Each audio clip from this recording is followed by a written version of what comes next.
자, 이번 시간에는 유효폭이라는 개념에 대한 내용을 같이 정리해보는 시간을 갖도록 하겠습니다. 자, 철근 콘크리트 T형보의 유효폭. 자, 이 내용을 공부하신 후에 합성보, 강합성보죠. 흔히 이제 강구조 쪽에서의 강합성보의 유효폭이라는 개념까지 같이 정리해 나가시면 되겠네요. 자, 슬래브만 하나 있는 게 아니고 보통 보하고 연속적으로 타설이 되잖아요. 이런 형태로요. 보와 슬래브가 연속이 된 상태다.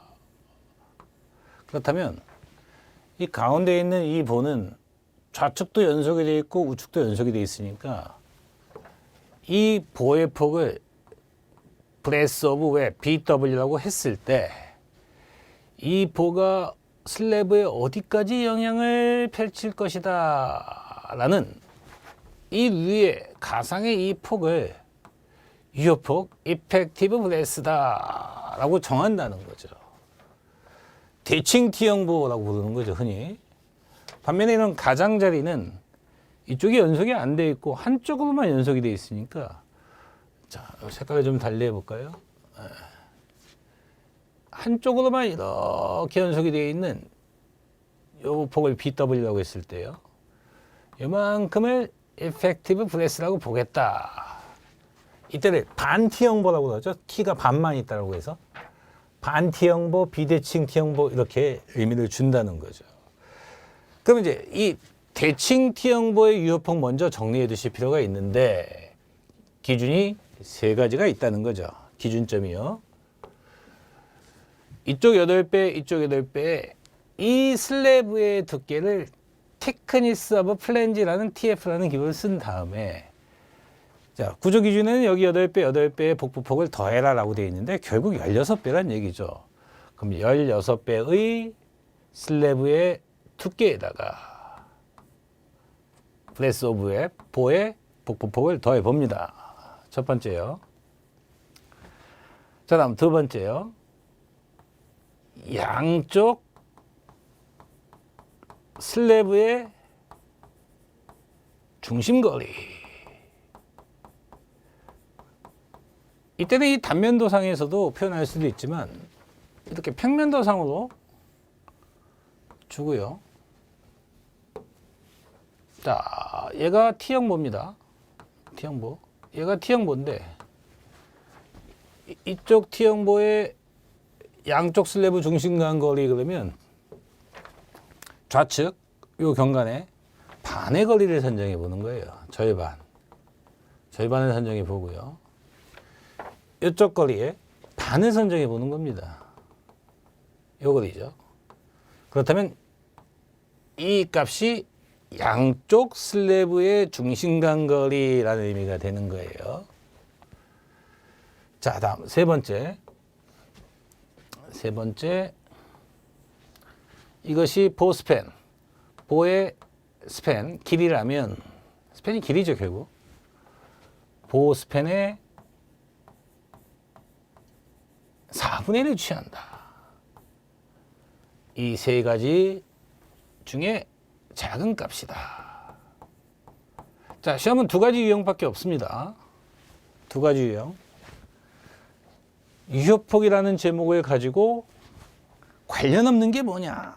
그러면 슬래브의 두께, 보의 복부폭, 보의 경감, 양쪽 슬래브 중심거리 요소들로 묻는다는 것. 근데 그건 좀 유치하죠, 시험이. 어쨌든 그거 출제합니다. 대부분 이 시험 문제는 계산 문제를 출제하는데 슬래브의 두께와 양쪽 슬래브의 중심거리를 제시하든 그림으로 주든 보스팬, 이 길이를 그림으로 주든 한글로 보스팬은 얼마입니다 이렇게 주든 세 개를 계산해서 셋 중에 작은 값이 대칭 T형보의 유효폭이라는 것. 굉장히 높은 출제 빈도를 보이고 있는 거죠. 자, 일단 대칭 하나를 딱 기억하면 이제 그 다음부터 대칭을 기억한 후에, 자, 이제 비대칭 T형보, 반 T형보다라고 하면 숫자가 16이 아니라 6으로 변모가 되고요. 맨 위에만 BW가 있었는데 이렇게 BW들이 달라붙습니다. 이렇게.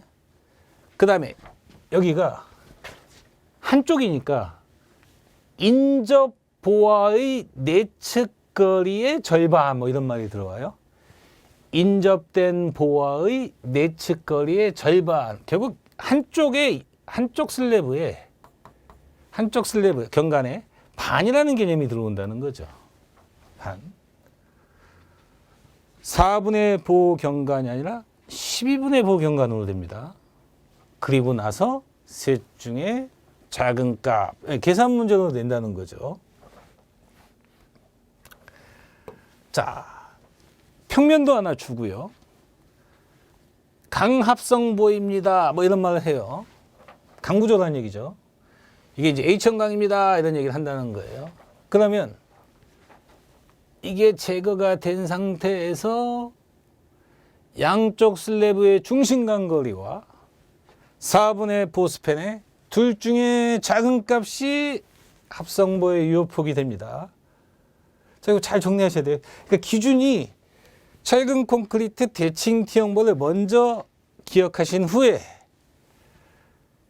철근 콘크리트 반 T형보, 비대칭 T형보를 대칭과 어떻게 다른지를 구분해 주시고, 강합성보 이런 말을 하게 되면, 뭐 데크 플레이트를 사용한 뭐 합성보다 이런 말을 하면 세 개의 기준이 아니라 대칭 T형보 세 개의 기준 중에 위에 걸 제거한 둘 중에 작은 값, 이게 계산 문제 형태로 주로 낸다는 겁니다.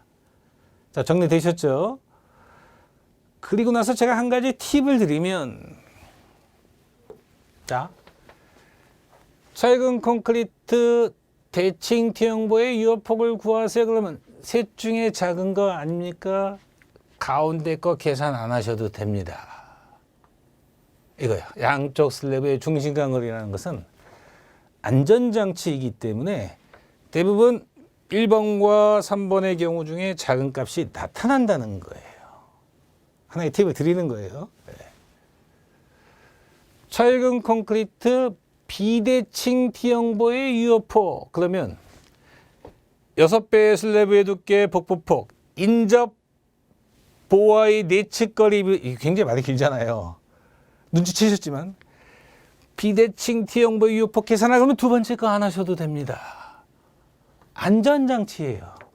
대부분 첫 번째 6배의 TF 더하기 BW나 12분의 보스펜 더하기 BW 둘 중에 작은 값이 나타납니다.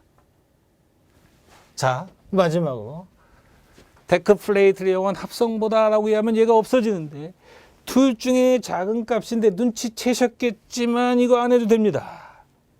이거 하나만 계산해 보세요.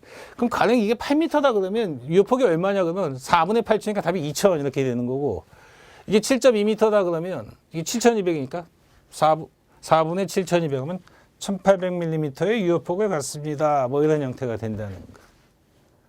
그러니까 기준점 하나를 먼저 설정을 하신 다음에 대칭 먼저 비대칭을 하시고 합성고까지 내용을 정리하신다면 유효폭이라는 제목에 대한 문제들을 모두 해결해 볼 수 있겠다라고 말씀해 드릴 수가 있겠습니다.